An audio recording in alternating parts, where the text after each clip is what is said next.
Well, good afternoon, everybody, and welcome back to the United Regional Chambers update. Um, Today, we have a guest. His name is Josh Vanada. Josh is the general manager of Hurd Auto Mall. He also happens to be the president of our Young Professionals organization. Josh, welcome. Thanks for having me on, Jack. Good afternoon. Good afternoon.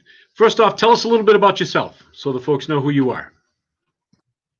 Yeah, so I was born and raised in southeastern Mass. Spent my entire professional career in doing something with cars. So I've run Thompson Speedway in Connecticut. I've worked at multiple different dealerships here in Rhode Island. And now I'm overseeing the operations for Hurd Auto Mall in Johnston. I work with the team at the YPO, as you mentioned, as we've gotten that rebooted and restarted. So I'm glad to be a part of that as well. Well, with all this crazy COVID-19 and the pandemic going on, I'm sure that you've had to have some significant changes in your world. Um, Tell us a few, what's different now about the car business, and if somebody, needed to purchase an automobile. Yeah, so I think that we've read a lot of industry analysts who have said that the car buying process was going to eventually happen entirely from people's homes. And I think the coronavirus has accelerated that greatly. So we've seen a lot more people do getting multiple quotes online, completing credit applications online, and actually having us bring vehicles to them to try out at their homes. This interaction here at our property, more interaction for them. So it's a lot more like we've seen retail headed in general with Amazon and just click to buy transactions. A little different when you're buying a big major item like an automobile online. So a lot of folks are going to have to get used to that. What are some of the challenges that your salespeople are going through right now with, trying to negotiate for a car? If somebody wants to shop, if somebody wants to take one for a test drive, what are you doing in those instances? Yeah, it's a great question. So an area where we can stand to do better is to engage more of the media. The manufacturers are doing a nice job right now. So they're helping us with getting virtual test drives and videos like that so folks can see what it's like to actually drive that vehicle from a blind spot perspective and being behind the wheel. But it doesn't substitute for the real thing. So that touching and feeling, the tactile parts of selling are challenging. So we're engaging a lot more with folks over FaceTime, Zoom, things like of that sort, so they can actually touch and feel, as it were, virtually. And that's how we've adapted somewhat. But yeah, you're right. Those tactile elements are critical. Now, I know, I was in finance for a while. How are you handling like signing contracts or signing applications? Are you allowing electronic signatures or do, people have to come in? How are you doing that? Yeah, good question. So, DocuSign and things like that are fantastic. It's called e-contracting, where we can do bank contracts over an iPad. Also fantastic. So a lot of those things can actually be done virtually as well, to the point where a customer really doesn't need to come in. So we could have our business manager here in his office or her office working on their iPad, and they can send them a remote link where they can actually be working on the same document at the same time on two different devices, states apart. Yeah, and I know as all of us when we're talking with other individuals, and especially during a sales process, a lot of times, the facial expressions, your body language, that helps with the different types of negotiation. How are the salespeople and yourself actually handling when you've got to speak face to face or mask to mask to a client? Yeah, I think, in those instances, like all of us who are in retail, we want to try and make it as normal and as natural as we possibly can. So I usually try to crack some sort of joke and let people know that I'm smiling underneath my mask, and actually try to, right? Because when you do smile, it changes your outlook and the way that you engage with people. And we've also paid much more attention to body language on how customers are seated. Are they leaning forward? Are they engaged? Are they, really, really far back? In which case, maybe they're concerned about the virus. When we go to greet them, are they leaning forward and almost shaking your hand as if they've forgotten, or are they like standing 10 feet away. So we're taking a lot of our leads off of the body language of the customers, and training the salespeople to look for things like that, and also to look at the cheekbones, really, because that's the only thing you can see that will indicate if a customer is really frankly smiling or not, is, those cheekbones kind of go up. So those are some of the things that we've done to adjust to be able to check the body language, and just some cues. All right, let's move over to service for a minute. There might not be a ton of people out buying cars. I'm sure everybody still needs one, but cars break down. You need regular maintenance. How is your service staff handling that? So they're doing a really good job, and so they were on the front lines of the pandemic throughout.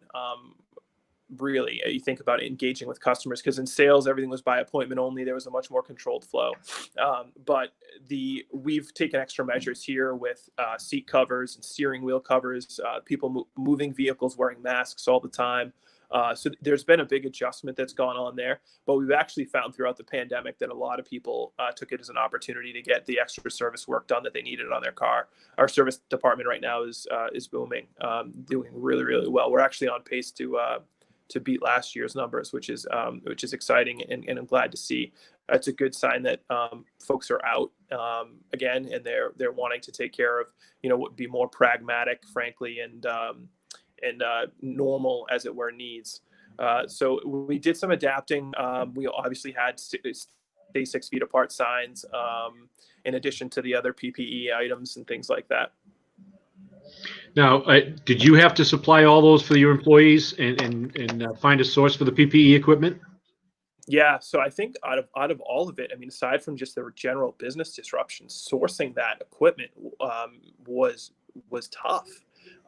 When we started ordering things, the lead time was 2 to 3 weeks for things that we needed basically immediately. So yeah, when it came down to providing gloves, providing masks, all those types of things, that came at our expense, and we provided all those to the employees. What we found was, and myself included, a lot of our employees actually went out and purchased something on their own. For instance, I have one of the like the gaiters that athletes wear, that you pull up over your face, because I just found it was a little bit more comfortable for my ears, and a lot of employees have done similar things. But we did provide some masks, we provided gloves, we provided hand sanitizer, we provided disinfecting wipes, and put those out in common areas too for customers to access as well. Now, I know at one point, and I think it was probably right before COVID, that some of the manufacturers had cut back and were having problems getting parts and things that they needed. Are you still running into that challenge? Yeah, that's a great question. So, there was about a 2-month work stoppage due to COVID, both on the parts side as well as the manufacturing the vehicles. So, the vehicle manufacturing was a complete shutdown. The parts a little less so. So it was less disruptive than what we're seeing with the vehicles themselves. So there are supply chain issues everywhere, though, because not only do we need to worry about our plants being open and manufacturing, we rely on other suppliers who give us components of vehicles that we don't manufacture, just because it's less expensive to source those out. And they're the ones who are also suffering from this, which then creates a kind of a snag in our supply chain. Yeah, because I know that when this first happened, that they were stopping any shipments from any of the foreign countries coming in, and I'm sure that's where some of the automotive parts come from, or the components to those parts. So that had to be a tough time for both you as a retailer and the manufacturers. It was for both, and unfortunately, no fault of ours or the manufacturer, but the person that ends up losing in that scenario really is the customer. But I think that's just one of the other things that we've all seen that have kind of come up that have impacted us, right? I mean, you look at Amazon as an example. You could count on their next day delivery, like you could count on waking up, and now their deliveries and their supply chain has been significantly disrupted to the point where you get a package that should be there in a day or two, and it's 5 now. So, have the manufacturers or the finance companies, come out with any specials, deals, or anything, during this crazy time to maybe entice somebody to buy a car? General Motors did a great job. They were the first to market with a 0% for 84 months, which drove a lot of interest, particularly on our heavier trim lines. So Yukon, Tahoe, all of our trucks were in a hot demand. So we saw a lot of interest in that, and that ran for about 2 to 2.5 months. So it was a competitive program. There's still some really good incentives out there for 0 for 72 months, which they've also continued. We've seen improved leasing programs going on right now. Now that the 0 for 84 has been backed off. Also, the General Motors released 2 new products, which were basically delayed. The official launching was delayed just because it wasn't a good time to be out in the marketplace advertising a new vehicle. We've just been drowned out by the stories of the coronavirus and now other current social issues that are going on. So there were some really, really strong programs that GM came out with. And I think as we see the supply chain fill back up, the last 2 quarters of the year are going to be very, very strong for people who are in the market. Yeah, because we have different members here at the chamber, and a lot of them are manufacturers in the local area. That was one of the things that we had talked about with numerous ones, is not being able to get the parts, not being able to get the components that they needed. So in a major retailer like yourselves, I'm sure that had that significant effect. What advice could you give somebody right now, as things have slacked off a little bit? Actually, Rhode Island is kind of one phase ahead of us here in Massachusetts. What kind of advice would you give somebody if they're, interested in looking at another vehicle, whether it be new, used, whatever it might be? Yeah. So, right. You broke up a little bit, but I think you asked about if somebody was in the market, what advice I would give them. So Yes. For me, what I would say is if you're in the market, there's more you can do online than you could ever imagine. And so our dealership is at the forefront of providing customers with as much information as they need and can want over the internet, over text, over email, phone conversations, whatever. So you can do a lot of homework on that online, and there's a lot more of the transaction that you can complete online than you probably imagine. So for those who want to visit the store, we're all wearing masks. We're taking all the proper steps that the governor has outlined that we ought to be taking, and come on down and visit us. I'm a big believer that much of the sale can be completed online. I think that much is true. However, and I think it's because I'm a kind of a tactile person. I think that the touching, the feeling, the driving, that is such a critical part of the sale, because we understand that people are investing 10, 15, 20, 40, $80,000 on some of our vehicles. And that's not a light decision to make just over a kind of a flippant phone conversation or email conversation. But there are great ways, while being physically distanced, to do all your homework, to get all the information you need, and then to come in, drive vehicles, or have them brought out to you at your home. So we sanitize them before we bring them out and all those types of things. So we've adapted pretty well to the market conditions. I'm proud of the team here. And we've still been, last month, I think we were just off of our pre-COVID numbers. So, there are folks out there buying vehicles and taking advantage of what the market has right now.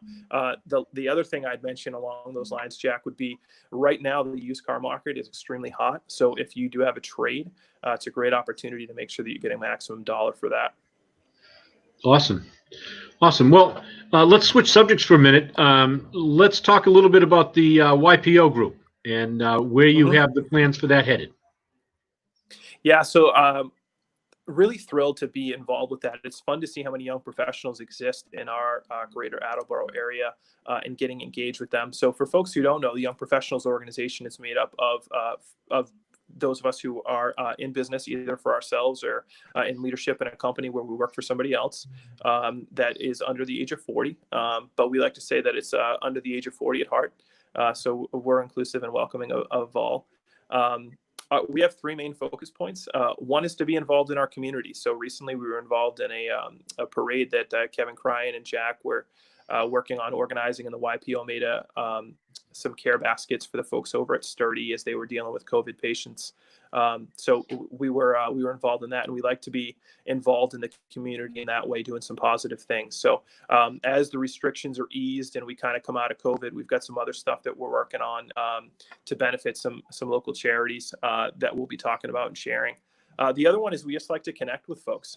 As young professionals, we face a unique set of challenges, and I think those have gotten even more prevalent, certainly not less prevalent, as we see in COVID here. What does it mean to be a leader in a company right now, I think is a critical question. And then what does it mean to be a leader in a company who may not have as much experience, or we may have not lived through 1968 or the Great Depression, or we were coming of age during the recession. So the financial pressures and impacts that we're seeing now. So it's good to be part of that strong community. And we look and say we are trying to build depth, right? We want to have really deep relationships, and we want to welcome as many people in, but we want to be able to get depth in our relationships. We don't want them to be superfluous or superficial. So, and then the last piece, which we're working on, and we're going to have some offerings coming out, is continuing education. Some particular things that I think we'll probably be offering are, what do you do in a moment like COVID, where you have to cut staff or look at furloughs or all the things that go along with that. How do you regroup after COVID and do things along those lines? So we're looking to forge a partnership with a local educational institute to be able to bring some scholars and some folks to be able to share their wisdom and experience with us. So those are our three focus points that we work on continuously: our continuing education, our community, and then also those connections. Awesome. Well, you've done a fabulous job for us here. We're glad that you're very much a part of it and kind of leading the charge right now. That's all the time we have for today. Josh, thank you very much for taking the time for coming on the show. Folks, if there's some subject or something out there that you'd like us to cover on these shows, please let me know. You can reach out to myself. You can reach out to Dave Angel. Again, Dave and AACS has hosted us now. This is, I think, our 9th session or our 9th show, and they do a fabulous job for us. Big kudos and thank you to you guys over there at AACS. So thank you, everybody, once again for joining us. We hope everybody is shopping local. We want you to help support these businesses that are just starting to open up. Follow us on our social media pages. We have the regular United Regional Facebook page. We have one, Rally Around the Restaurants, to help all the local restaurants, and another one, the United Regional's Back to Business, to let you folks know who's open, what are their hours, what are they having to offer. Again, just trying to be a resource to the community. But thank you all once again. We hope you all stay safe, and please shop local.